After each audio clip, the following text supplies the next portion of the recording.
C'est un atelier qui est ouvert. Donc on a lancé l'appel et aujourd'hui, par rapport aux panélistes, on a d'abord voulu des pionnières.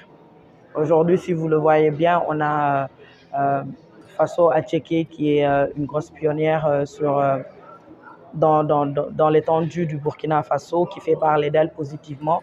Et pour nous, c'est pour dire aux gens, aux entrepreneurs que l'on a, que ce soit les femmes comme les hommes, que ce n'est pas impossible, que c'est tout à fait possible, c'est tout à fait accessible. En plus de ça, on a des porteurs de projets, on a des institutionnels, on a des structures d'accompagnement qui ont rejoint aujourd'hui pour justement discuter de ces thèmes que l'on espère après vont pouvoir disséminer l'information, que ce soit de ces échanges, mais aussi de la prestation de Madame Flora Paris, qui a fait une super belle prestation sur l'égalité des femmes et l'égalité des chances des femmes, plus exactement.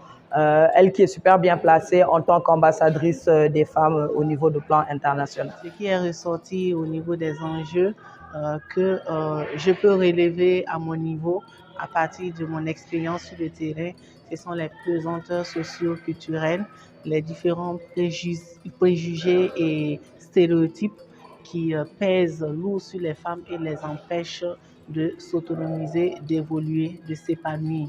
Et ça entraîne naturellement beaucoup de problèmes, la pauvreté accentuée des femmes et le fait que leur activité n'évolue pas parce qu'elles n'ont pas droit d'évoluer au risque de s'égaler à son mari, au risque de ne plus respecter son mari ou au risque de quitter son mari, de ne plus être...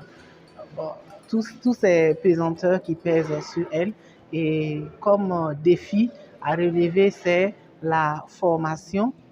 Il faut la formation et l'éducation, bien sûr, et il faut qu'elles soient informées de toutes les opportunités qui existent.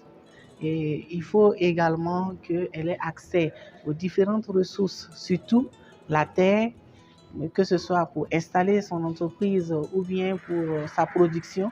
Et également, quel est l'accès au financement. Nous n'avions pas l'information qu'en fait, la problématique avec les femmes, c'est que l'information ne passe pas. Ça, c'est premièrement, elles n'ont pas les bonnes informations pour pouvoir, on va dire, prospérer dans les activités entrepreneuriales. Et deuxièmement aussi, quand elles gagnent l'information qu'elles doivent aller vers, on va dire, la captation de ces opportunités-là, il y a nous-mêmes les hommes qui sommes des freins à cela. Donc, pour moi, il y a eu des retours d'expérience qui me permettent moi-même déjà de changer ma manière de me comporter vis-à-vis à l'employabilité du genre féminin. Le programme à Green Lab, c'est un programme qui a été monté par l'ONG PPI qui est devenue People Power Inclusion et l'association Make Sense.